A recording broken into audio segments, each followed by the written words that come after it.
Hey everyone, I just want to take a minute and film a short video for you, sharing with you our tips for how to survive an active shooter or deadly encounter. We've developed an acronym that we believe will help everyone in their day-to-day life.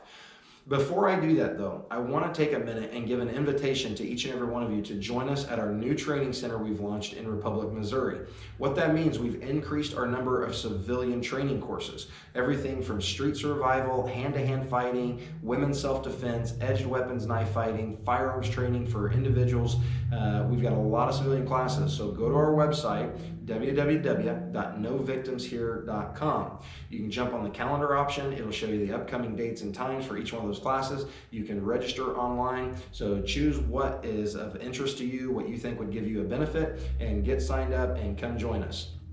Now, let's get into our acronym called ROAR. We've developed this at Shield Force International that we believe puts things into perspective and will help you remember what to do. The first letter is R, which is reality. We have to live in reality, live in the moment.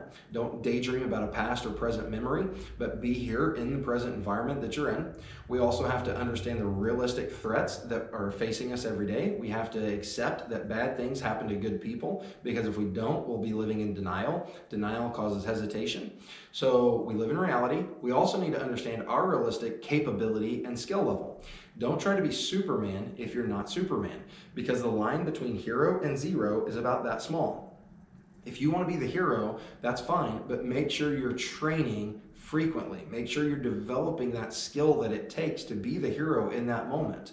The next letter is O. It's observe. We have to have situational awareness. We have to be aware of what's going on around us. We have to be looking for those precursor warning signs, those pre-assault indicators. What are those, guys? It's yelling, screaming, fighting, gunshots. We have to trust in what we hear. We have to trust our instincts.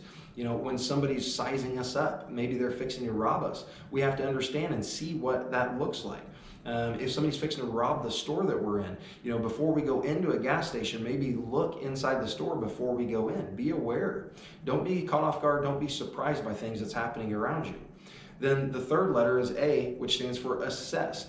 Based on what we've observed on that scene, we have to assess it rapidly based on our training and what it's taught us to do. So if there's a killer 5 feet from us, it might not be the best thing to do to run. We might have to go hands-on and fight, because if we just turn and run, we're going to get shot in the back. The right thing to do might be lock them out of our office. The right thing to do if we're by an exit is get out of the building with time and distance. So we have to assess what's right, make up our mind, and the best way we do that is through training. And if this, then thinking. The body can't go where the mind hasn't been. So we have to think about these types of scenarios all the time. If this happens, then I'll do that. If that happened, I'll do this. Okay? So be able to assess that situation quickly and then be decisive. The last letter is R, which stands for respond. We have to respond to that situation based on our assessment.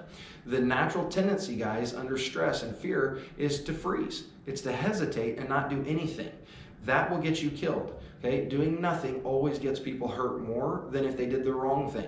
So we have to do something based on your assessment and what you decided was right. We have to make ourselves do it. We want to respond appropriately. We don't want to just react. We want to respond carefully. Guys, that's our acronym. These are things that we apply to our lives every single day. Live in reality. Understand your capability. Observe your surroundings. Live with situational awareness. Pay attention to things happening around you. Assess quickly what you want to do. The more training you have, the better you'll be able to assess things.